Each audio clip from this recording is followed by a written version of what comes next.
Hi again, guys. Hey, far be it from me to spill all the beans and give all the secrets about like how I choose how to talk about things and what I want to talk about with people on this YouTube channel. But there was a post, I think it was today on the official forums, where somebody was up there complaining about having a striker who's won the Ballon d'Or, like, I don't know, 5 times in a row or something, and how the worth that he has is too low per the in-game data, and he's got a big club that's in for him, and if he says no to selling the guy who's like 27, then the guy will get upset, and that will ruin morale in the clubhouse and all of that stuff. Now, I feel really bad for people who are in this position. I actually had a save that I was running before, way back in early 2021. It wasn't really ruined by this, but it kind of made me upset at the time, right? I had, what was the guy's name? Odin Thiago Holm, I think it was, over on Ingolstadt 04. And he was playing really, really well for us. We got through the Dritte Bundesliga and the Zweite Bundesliga. And then I don't remember who it was, but somebody came in with an offer for him that was like just barely above what his listed value was. And our board got really excited, and they sold him out from under me. And I was really upset about it. And I thought, man, this is awful. And I spent so much time trying to develop this player, and I had all these hopes and dreams for the future and all that stuff. Yes, I understand. It does kind of suck, right? Well, the thing is that if you have like the right approach to the game, you can actually kind of take advantage of the computer when it does stuff like that. So let me show you something really quick here that we have in this save. I've spent a lot of time thinking about that and thinking about ways like to prepare myself against that from happening again. So after in the press conference for our most recent match, I actually read one of the questions for a change, which I usually don't. And we are looking here at Sufana Mwanta.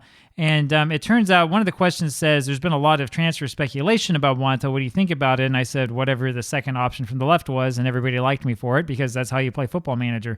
It turns out that Mwanta is wanted by Torino over in Italy, and we'll see if we can hold on to him or not. So if we go over to contract details, let's see if this thing actually will load for a change. We do have a minimum fee release clause for domestic clubs in higher division for 18 million renminbi, which is not great, especially when you look back at this and realize we spent 12 million renminbi on him. I don't know if he's still on the lists of Wonder Kids that come out on FM Scout every year for this game. He usually, at least in the past, has been treated as a Wonder Kid, though he doesn't rank quite as high as a lot of the other strikers you can find in the game, especially if you're actually for a good European club. And his value here is listed from 7.5 million to 19 million renminbi. That's not quite enough to really get me want to sell. I mean, he's a Thai international, 16 caps, 7 goals, been playing fairly well for us. 3 appearances total in the league this season, 6 goals, 1 assist with a 9.13 rating. I said that's pretty good. Just had a hat trick. I mean, we'll take a look here and see if we can even enter into contract negotiations with him. I think that we can.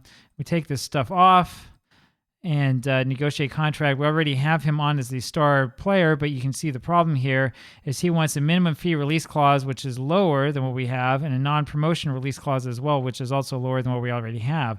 So I'm not going to do that. I'm not going to enter into negotiations any further with him at all. I might have ruined something by doing that. Maybe he gets really upset with me or something like that. I don't know. We can even look over here at his happiness and see what happened. Nope, no negatives, no concerns. He's proud to be playing for me, and we do have a good relationship. Now, the thing that I want to tell you, though, is that chances are that at some point in time, I'm going to be forced to sell this guy, right? It's going to happen, right? I know it's going to happen. I'm probably not going to be able to continue to keep this guy on the team. Right now, he's going to be upset about his playing time. He's agreed to be a star player. He's actually not good enough, but I don't think he fully realizes that. So anyway, to combat this, I guess we'll go over here to the squad planner. There you are. And we'll just take a quick look at this. So Mwanta, I do have over here as my number 1, and Jong Sangbin is number 2. He, of course, is injured for another 3 weeks. And Ravaglia, who's scoring, but it's really Delphi who's been scoring all the goals. He probably should actually be number 1 on this list. But you can see, though, that sort of to fight against the possibility of Mwanta leaving suddenly, we've got a couple of guys who are younger who could stay on. So we did get Jong Sangbin, and nobody wants him, which is good for us. We have Chung Binbin, who's arguably the best, or at least in the division below us, was the best striker in China. And I think that he is listed as being a good Super League striker. He is. if somebody signs him off of me, I don't really care, but there's a player that we can have slot into the Monta spot.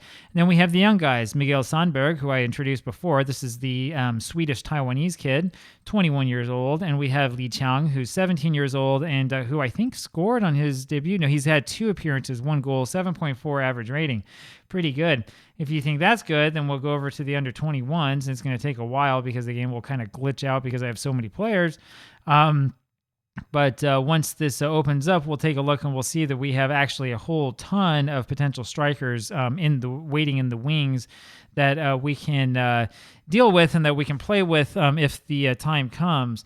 Apologies, this really is taking a lot longer than I thought, and this is what happens when you do too many things in your save. There we go. And so if we scroll all the way down here, we can see that we have 24 different potential strikers on here. Vast majority of these are guys out on loan. Most of them are actually foreigners that I brought in at one point in time or another.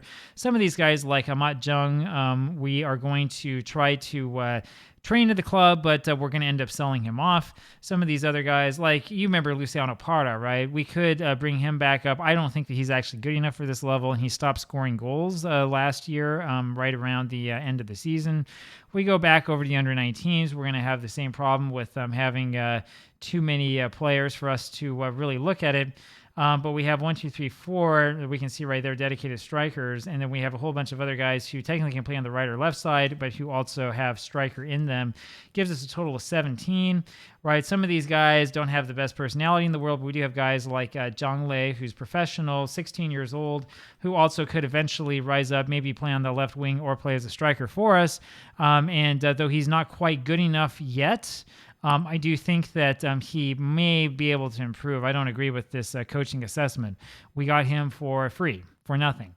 So that's kind of my point here, right? Which is that, as much of a hassle as it is and as much trouble as it is to have to deal with, the whatever your front office selling your best player right from under you, or having to deal with a player being upset that he can't go play for like Barcelona or whatever, and they want to give him a ton of money.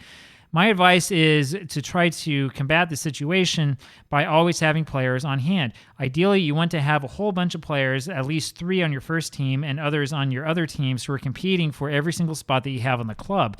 You should have players around in the club who you're willing to slot into those really good spots when the place opens, just in case as soon as like the transfer window opens, you get a guy bought out right from under you for a super large amount of money.